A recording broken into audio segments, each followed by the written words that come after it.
अच्छा देखिए, लाइसोसोम के बाद जो अगला टॉपिक है वो भी मॉडिफाइड या मैच्योर वेसिकल्स के बारे में है। वेसिकल हम किसको कहते हैं? तो वेसिकल हम उस स्ट्रक्चर को कहते हैं जो कि सिंगल मेम्ब्रेन से बना हो, ये सिंगल फॉस्फोलिपिड बाइलेयर से बना हो, और ये कि वो उसने किसी चीज को बंद किया हो, या तो प्लाज्मा मेम्ब्रेन से बना हो, या एंडोप्लाज्मिक रेटिकुलम से निकला हो, या गोल्गी बॉडी से निकला हो, तो ऐसे स्ट्रक्चर को हम वेसिकल कहते हैं। फिर ये उसकी अक़साम है, एंडोसाइटोसिस के जरिए हुआ हो एंडोसिटिक वेसिकल, एक्सोसाइटोसिस के जरिए हुआ हो एक्सोसिटिक वेसिकल, ट्रांसपोर्ट के लिए हो ट्रांसपोर्ट वेसिकल होगा। तो ये सारे डिटेल हम पढ़ चुके हैं, किसमें? वेसिकल और वैक्यूल्स के टॉपिक में पढ़ चुके हैं। अब उन्हीं वेसिकल में कुछ वेसिकल ऐसे हैं जिनको हमने नाम दिया है क्या? माइक्रोबॉडीज का। माइक्रोबॉडीज में पेरोक्सिसोम आता है, ग्लाइऑक्सिसोम आता है, इसी तरह एक और स्ट्रक्चर है जिसको स्पेरोसोम्स कहते हैं। तो पेरोक्सिसोम, इसी तरीके से ग्लाइऑक्सिसोम्स और स्पेरोसोम्स, दीज आर माइक्रोबॉडीज। तो ये भी क्या है? ये भी खास तरह के वेसिकल्स हैं जिनका एक स्पेशलाइज्ड फंक्शन है। पेरोक्सिसोम को ये नाम किस वजह से दिया गया है? तो पेरोक्सिसोम को ये नाम दिया गया है एक एंजाइम की वजह से,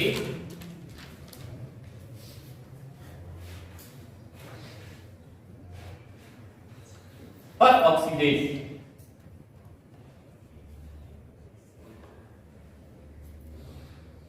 सो परऑक्सीडेज एंजाइम की वजह से इसको पेरोक्सिसोम का नाम दिया गया है। जो पेरोक्सिसोम है तो ये कहां पर मौजूद होते हैं? तो ये हर सेल के अंदर नहीं होते, या हर ऑर्गेनिज्म, हर जानदार के अंदर आपको नहीं मिलेंगे।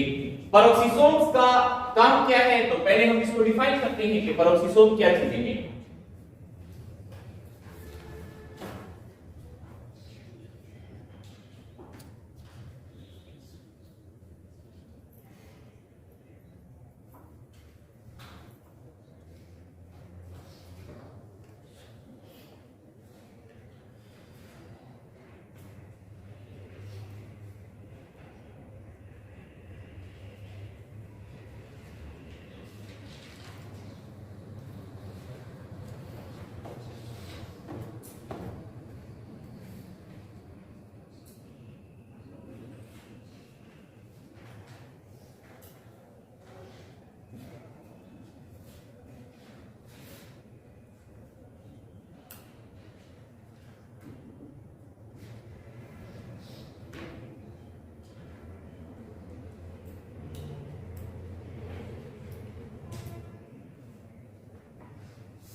चलिए देखिए, पेरोक्सिसोम्स को हमने कैसे एक्सप्लेन किया? These are specialised vesicle responsible for क्या?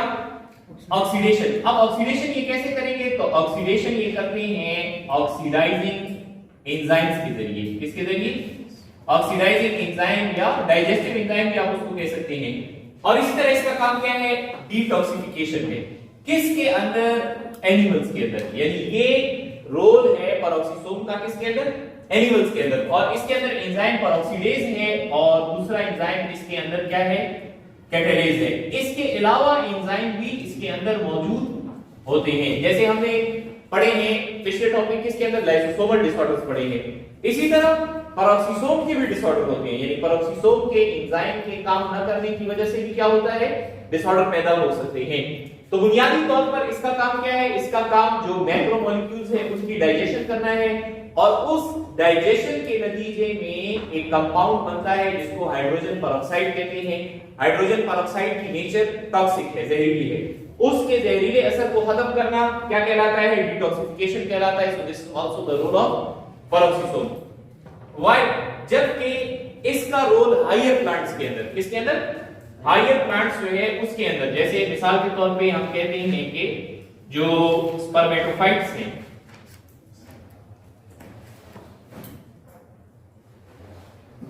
तो स्पर्मेटोफाइट्स के अंदर, या जिनको हम कहते हैं जिम्नोस्पर्म्स या एंजियोस्पर्म्स, तो इन प्लांट्स में ये क्या करता है? इन प्लांट्स में पेरोक्सिसोम का रोल शामिल है। किसमें?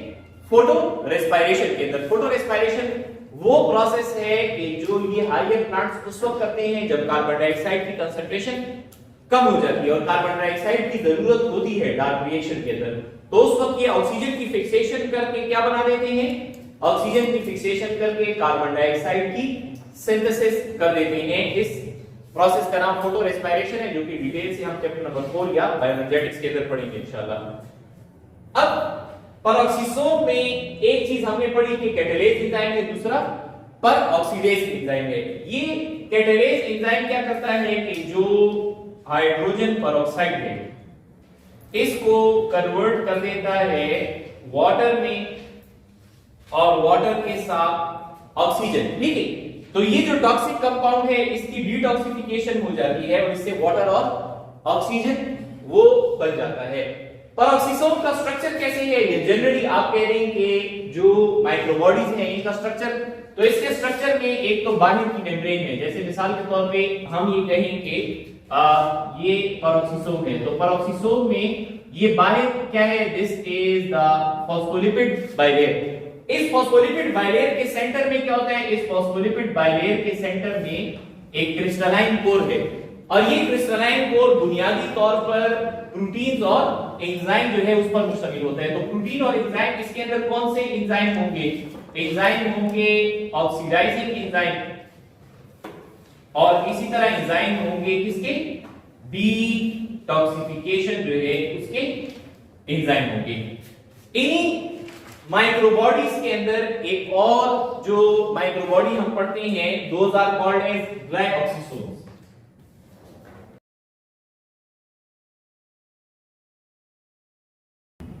अच्छा, ग्लाइऑक्सिसोम को ग्लाइऑक्सिसोम क्यों कहा जाता है, तो ये एक एंजाइम की वजह से इसको ये नाम दिया गया है और एंजाइम जो है that is glycolic acid oxidase, या शॉर्ट इसको अगर आप कहेंगे तो ग्लाइऑक्सीडेज आप कह सकते हैं। इसी तरह ग्लाइऑक्सिसोम में एक और एंजाइम भी होता है जिसको हम क्या कहते हैं, कैटालेज। तो ग्लाइकोलिक एसिड ऑक्सीडेज और कैटालेज। अब ग्लाइऑक्सिसोम कहां पर होते हैं, तो ग्लाइऑक्सिसोम आपको सिर्फ प्लांट में और प्लांट के सीड्स में मिलते हैं। किस में मिलते हैं, सीड्स के अंदर मिलते हैं।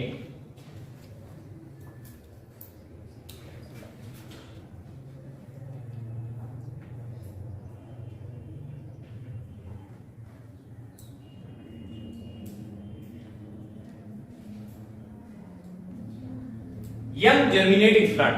असल में ग्लाइकोलिक एसिड ऑक्सीडेज ने क्या करना है, ग्लाइकोलिक एसिड ऑक्सीडेज ने ये करना है कि जो लिपिड का जखीरा है, जो क्या है, लिपिड का रिजर्व है, तो इस लिपिड के रिजर्व को उसने कन्वर्ट करना है किसमें, लिपिड के रिजर्व को उसने कन्वर्ट करना है कार्बोहाइड्रेट में। किसमें कन्वर्ट करना है, कार्बोहाइड्रेट जो है उसके अंदर कन्वर्ट करना है, राइट। जब कार्बोहाइड्रेट में यानी सिंपल शुगर में ये कन्वर्ट हो जाएगा तो सिंपल शुगर की मेटाबॉलिज्म फिर क्या होगी, आसान होगी, यानी रेस्पिरेशन के जरिए माइटोकॉन्ड्रिया क्या करेगा, एटीपीज बनाएगा और जो सीड है यानी बीज, उससे एक छोटा सा पौधा बनेगा जिसको सीडलिंग कहते हैं या जिसको हम जर्मिनेशन का प्रोसेस कहते हैं, उसमें वो इसकी क्या करेगा, हेल्प करेगा। अब यहां से आप एक चीज नोट कर लें कि ग्लाइऑक्सिसोम हर सीड में भी नहीं होगा, बल्कि ये उन सीड्स के अंदर होगा जिसमें क्या होता है, लिपिड रिजर्व होता है। या आप आसान जुबान में यूं समझ सकते हैं कि हर वो बीज जिससे आप तेल निकालते हैं, तो जाहिर बात है उसके अंदर क्या मौजूद है, लिपिड रिजर्व मौजूद है और उसके अंदर ग्लाइऑक्सिसोम मौजूद होंगे।